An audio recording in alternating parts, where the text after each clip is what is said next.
This has been an all-day operation already. Earlier this morning, they were dousing the homes with water because of those hot spots, and now the major development here is they're able to search through the debris for any potential survivors. I've actually been talking to neighbors all day. As you mentioned, I just got done speaking with a woman who said her mom was rescued from the collapse. She lives in one of the 3 homes that were impacted by this explosion, but her sister is still unaccounted for, and she is a little worried or extremely worried about her condition at this hour. Now, what we know so far is that this explosion happened around 4:50 in the morning, sending 2 people to the hospital, as you mentioned, one in critical, another in stable condition. We also spoke to a neighbor who says his son was able to rescue one of those victims. He said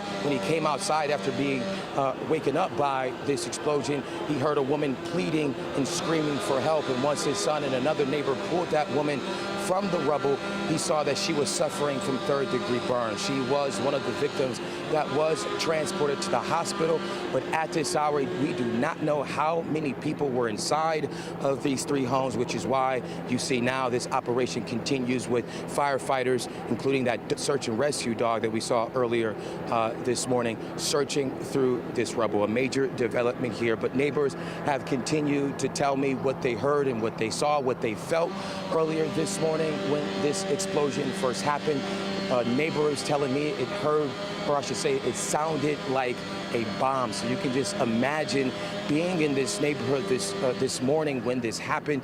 We also spoke to a man who said he was in his car at the time, just got off work, he says, when this explosion happened. He said it shook his car. The other neighbor I spoke to said it shook his home. It also damaged homes behind these homes that collapsed and also across the street. There's glass on the street here on West Bristol because windows were broken in this explosion. So extremely tragic situation unfolding right before our eyes here on West Bristol Street in the Nicetown-Tioga section of Philadelphia. I believe we do have sound from a neighbor that we've spoken to earlier today. This is the guy.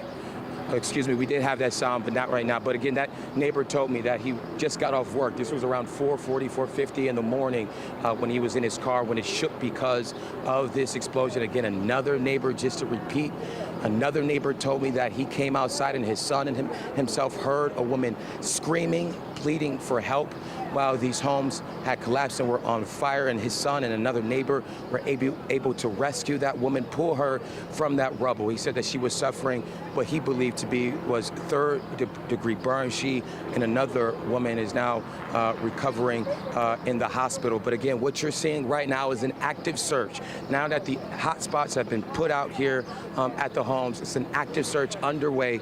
Firefighters using chainsaws to cut through this debris. And right now, I see that one of the firefighters has a tarp. I'm not sure exactly what that is going to be used for, but that could mean that they're getting closer to whatever they're searching for. Again, I spoke to a woman who said her mom was one of the 2 people rescued in this collapse, but her sister at this time is unaccounted for. Again, unclear how many people were inside these 3 homes at the time of this collapse, but I was told by neighbors that 3 women did live in these 3 homes. There may have been another person inside the homes as well. I've spoken to another person who lives directly next to this collapse, and he and all of his other neighbors, of course, have been forced to evacuate. PGW and police, the police department has evacuated these folks and set up a shelter at a nearby elementary school.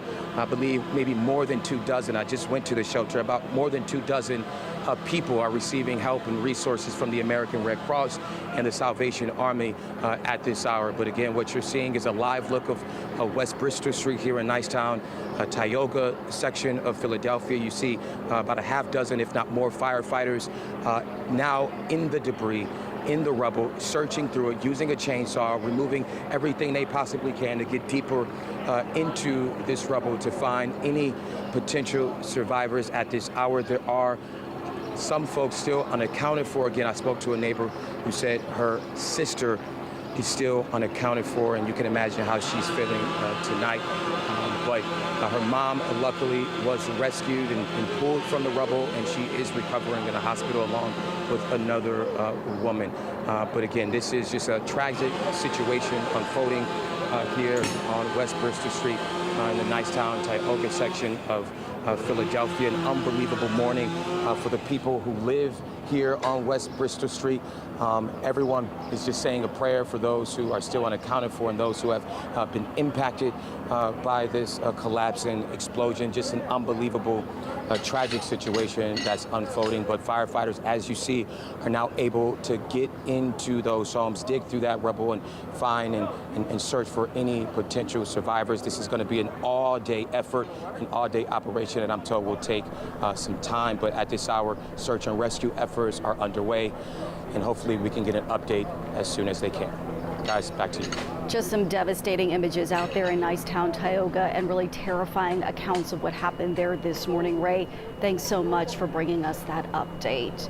We want to pull in now our Waukesha Bailey. She has been on that scene since just after it happened there early this morning. She was on that block in the 4 o'clock hour, listening to also other neighbors talk about the explosion they heard and the moments after the collapse. So Waukesha, what are you seeing from your vantage point, and what's the update there?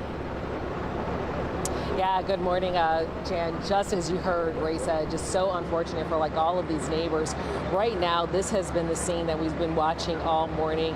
You have neighbors with bags in their hands, having to gather just their last minute things because they've been asked to evacuate their home after this explosion. Now, as you know, these crews have been fighting this all morning, and right now they're moving into more of a search and rescue. So earlier we saw the K9 dog out here, and just after speaking with officials, they said the reason that they brought the dog out here is now that the fire has been put out, they'd like for the dog to go in first, the K9, and start searching. Then that's where they will start deploying a lot of the firefighters in those areas. That way it's a little bit more efficient. Once again, 2 people were transported to nearby hospitals. We're told that they're elderly women. There is still 1 home that was unaccounted for after 3 of these homes were leveled. As you also heard from Ray, a lot of heavy equipment is finally being moved in. And as you can see, we can barely even get to the explosion at this point. So many people are impacted this morning. No telling as to how many families were asked to leave their homes, but we are told that they were asked to go to Steele Elementary School, and that's where a lot of services will be provided for those who are displaced. Now, we're going to try to walk on over to the other side because, as we've been mentioning all morning, just how, intense this explosion is and why these people were asked to leave their homes. It's because their homes are not really livable at this time. Many of them are without doors as well as windows, and we did see some officials going in to check inside of their basements and so forth, but there is no telling when these folks will also be able to get back inside their home. A lot of these people said that they have lived in this area for 50 plus years. They are very much concerned as to their neighbors who were directly across the street that were homes were destroyed. We even saw some really emotional moments when people came that may have been out of town and they pulled up to their street, and to see all of this chaos and all of these first responders and to look at the devastation from these homes, it's just unbelievable what we're watching here and how these families are all having to really come together, check on one another to see if anyone needs anything. And Jan, as you know, this explosion has impacted so many families and lives. A lot of people heard the explosion from blocks from now, so you can only imagine what the folks that actually live on this street are going through. Bailey, yeah, we heard from Ray. He says already more than 24 people are at Steele Elementary School where a shelter has been set up. You showed us people that have their belongings in bags as they try to figure out where to go next. And that's only in the beginning stages of all of this. We still don't know the full scope of all the damage there, and clearly of all, just not the physical impact, but the emotional impact as well. And Jan, just to also let you know, I have been speaking with officials, and I did ask if there was going to be an official press conference. Now, they did say that the fire commissioner has been notified, so we're waiting to hear a little bit more details. As we know, authorities will be out here all day. So as we know more of an update and if there will be a presser, we'll definitely let you know as well. Yeah, Philadelphia Fire has already told us this is going to be an all-day operation, and that no doubt will only lengthen as we go on because this is only just beginning. Keisha, thank you so much for that update as well. Bringing in meteorologist Grant Gilmore now to talk about this specific neighborhood in North Philadelphia. Again, we are talking about Nicetown-Tioga and how closely packed in these row homes are. They are quintessential Philadelphia row homes where people are on top of each other, not only right on one block, but block to block as well. So, Grant, you've been working the maps for us. You have seen exactly what this neighborhood looks like from the sky. So it's quite the scenario Philadelphia firefighters are dealing with, that and the heat and humidity on top of it. Yeah, and we'll talk about both of those. I mean, the heat and humidity, I think certainly everybody can relate to that. If you've been outside at all this morning, you know how oppressive it is. I mean, it's so humid. The air is so heavy and so still, which undoubtedly is being noticed, if not impacting some of those rescue efforts here. Let me just kind of reset here and show you where this is all happening. Here's Center City, Philadelphia, and that pulsating blue circle is the neighborhood, and specifically the row homes that are being impacted here on West Bristol. So this is the row home where one of the calls initially came in this morning, but we know that there are 3 row homes that are collapsed. And as we take the map full screen here, I just want you to pay attention to one. You've got your typical Philly street here, very narrow, right? So here's the street right here. But obviously you've got row homes. We've all seen the row homes, how it's just one home right after another. So that's certainly something that's playing a part in how many people, how many homes, how many structures are all being impacted. But then you've got this alleyway right behind those row homes off of West Bristol, and that alley is no more than 10 feet across. So you've got impact potentially to these homes immediately behind, in addition to the adjacent homes right there. Now, we've been talking about the evacuation zones where people are being asked to relocate to from this collapse zone, and that's Steele Elementary School just up to the east. So that's the school right here. Let me get the arrow here. So there's the school right there. I mean, that's about a 1/10 of a mile away. So people are being evacuated over to the school there. Hopefully they're able to find some relief from the heat and humidity. But as we zoom out a little bit more, just a couple of the things that I want to point out here.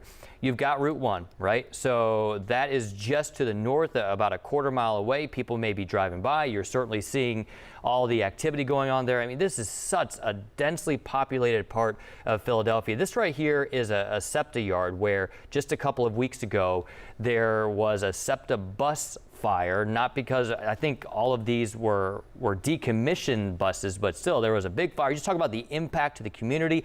Just last week we had significant severe storms rolling through that took down a lot of trees. Power was knocked out in this area. So these people have really been through a lot. It's such a tight-knit community there.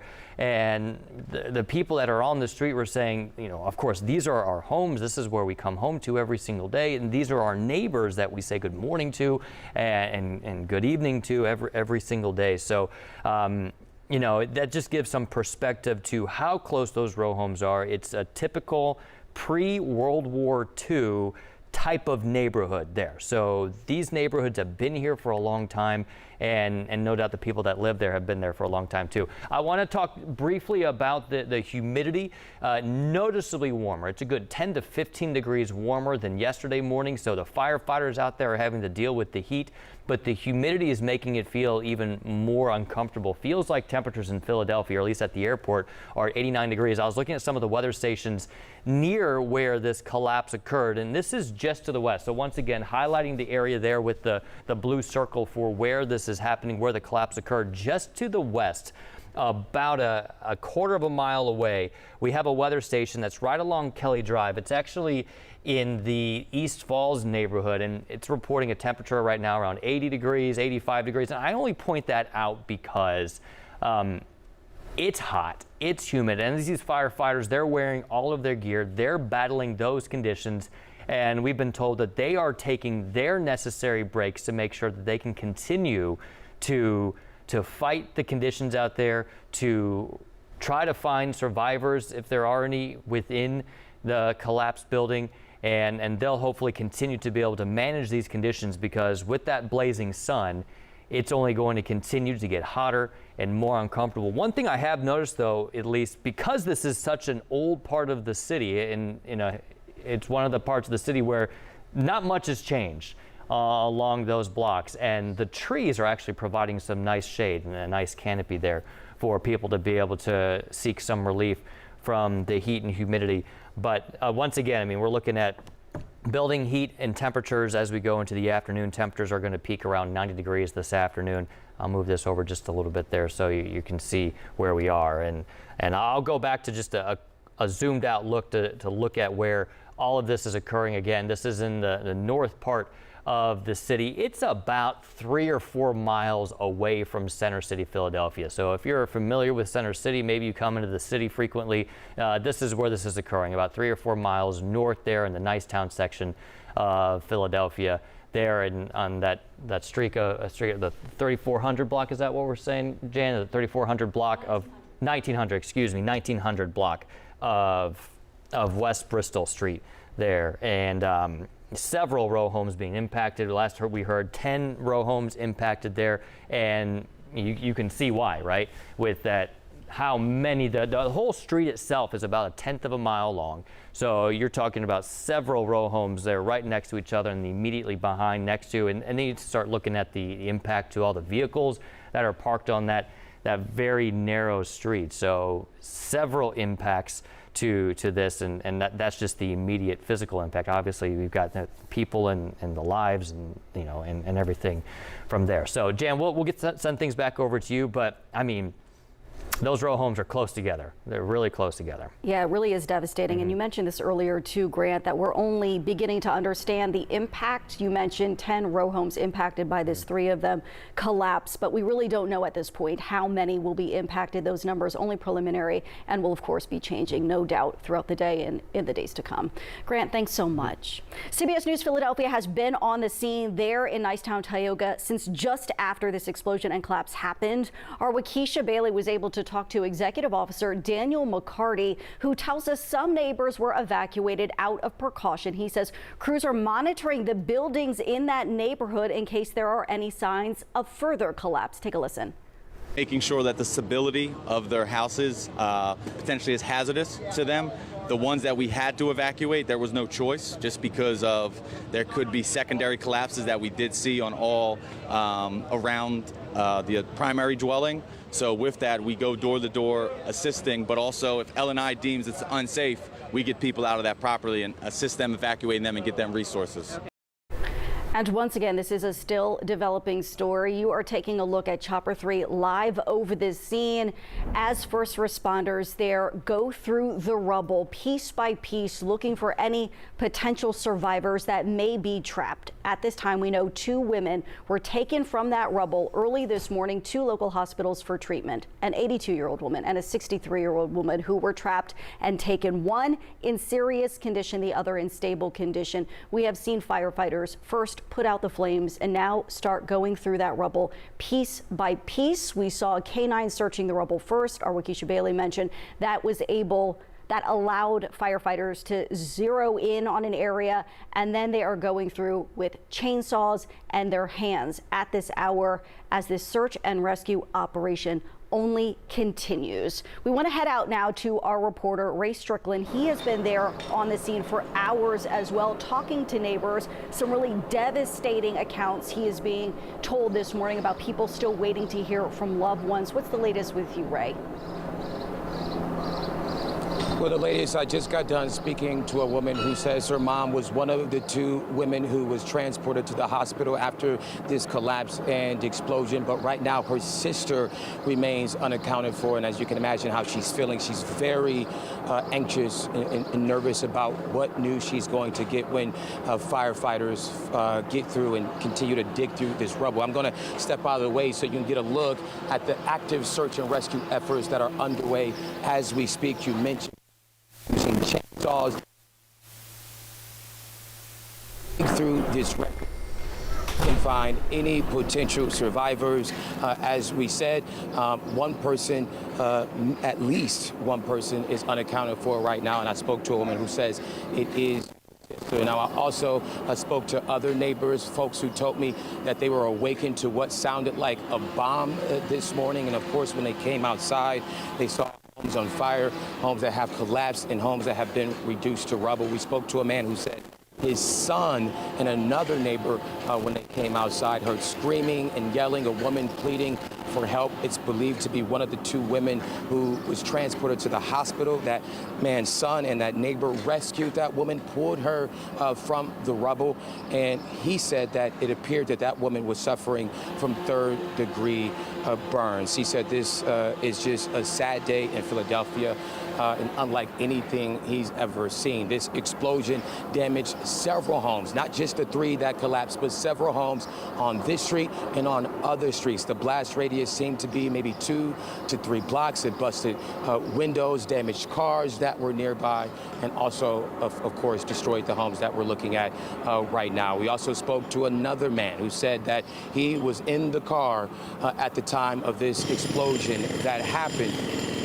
And we have a firefighter right now who is about to give us an update on where we need to be. So I'm going to toss just some sound of that person who said he just got off work when the explosion happened. 4:30 or maybe 5 o'clock. It just sounded like a real large explosion, whereas though it shook everybody's car and basically it bust out everybody's window, and basically everybody in the neighborhood came out in a frantic because we saw a bunch of white stuff coming out. We didn't know what was going on. And later come to find out this house was collapsing with elderly people in it. Yeah. I think right now in the neighborhood, we're real sad right now.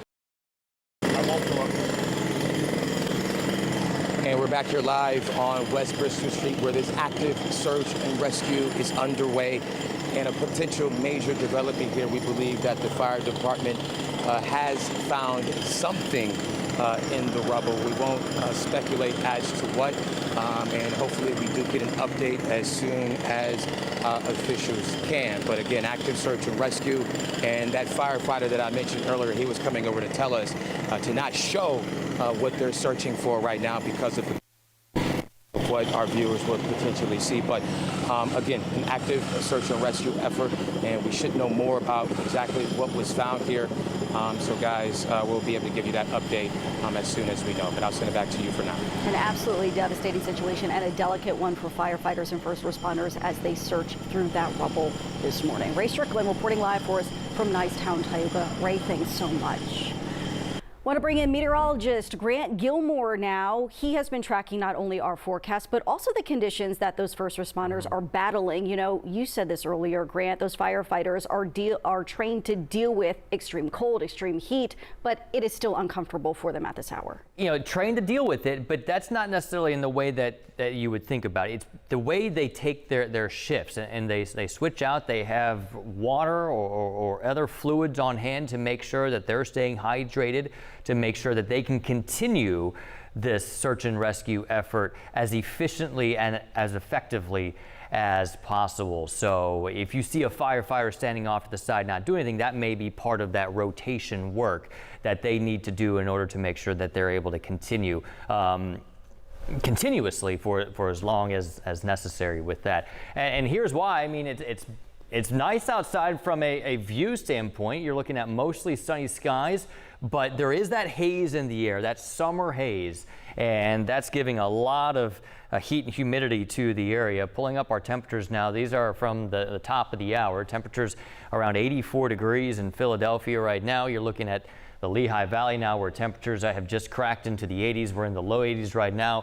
Down the shore, a great start to the day down the shore. Temperatures are already in the low and mid 80s. No doubt a muggy morning Down on the beach, if you're just getting up maybe after a late Saturday night, you've got temperatures in the low 80s as you step out into the day. Now, as we go throughout our day today, temperatures will continue to warm. There'll be a little more humidity south of the city. There's a cold front that'll be pushing in from the north and west, and that cold front will usher a little bit of relief in through the second half of the day. But for everybody this morning, we're a good 15 degrees or so warmer than 24 hours ago, feeling like the upper 80s to near 90. Notice some of that relative comfort up to the Lehigh Valley, where temperatures are at 80 in Allentown, but 69 degrees is what it feels like in the Poconos. Satellite and radar loop over the last few hours. There was a little bit of low cloud cover and fog this morning. That's all cleared out. Here's the cold front that we're awaiting. That will bring us at least some temporary relief as it passes from the north and west to the southeast. I think by the time it moves south of the city,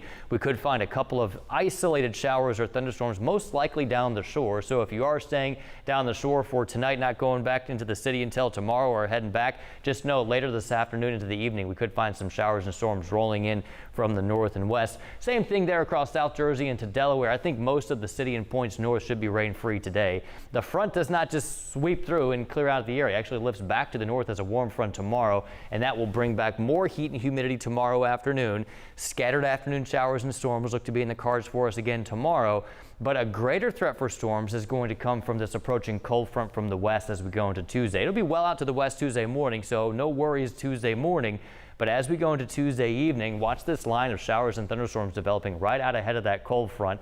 Embedded within that, there's the possibility of some damaging winds, some heavy rainfall, and some frequent lightning. So that will be the nature of our Tuesday evening. That will sweep through, and then that will bring us much nicer weather and a nice stretch of dry weather right into the holiday weekend. 91 today, mostly sunny, a few isolated storms mainly south, and then partly cloudy skies tonight. Maybe a small chance for a few showers, again, more likely in areas south tonight. But watch as we go into Tuesday. There's your shower and thunderstorm threat with that cold front moving through. The humidity will be lower, temperatures lower, 87 Wednesday, 89 degrees on Thursday. The 4th of July right now looks just about perfect. There will be a small chance of rain Thursday night, but I think that should be out of here by Friday. And then into the 4th of July weekend, temperatures stay right around 90. I mean, just a typical summertime forecast with sunshine and actually no chance of rain right now for Friday or Saturday. Jan, back into you. All right, Grant, thanks so much. If you're just joining us, let's bring you up to date on the breaking news we have been covering here on CBS News Philadelphia all morning long. 3-row homes in North Philadelphia collapsed this morning right around 5 o'clock after neighbors reported hearing an explosion. That is what firefighters have been dealing with. They first had to put out the flames there. They are now searching through the rubble. This is all happening on the 1900 block of West Bristol Street. That is near Clarissa Street in that area of Nicetown-Tioga. We are told 2 women have already been pulled through the rubble. An 82-year-old woman and a 63-year-old woman. We're told one of those women is in serious condition. In the meantime, fire crews there have evacuated most of that neighborhood. Those people being sent to Steele Elementary School. Our Ray Strickland is reporting there from the scene that more than 24 people have already showed up there. At this hour, fire crews are now working on the search and rescue effort in that rubble. Of course, we will continue to follow this for you all day long here on CBS News Philadelphia. But again, 3-row homes in North Philadelphia have collapsed. Firefighters are still searching for survivors. Update all online at CBS News Philadelphia.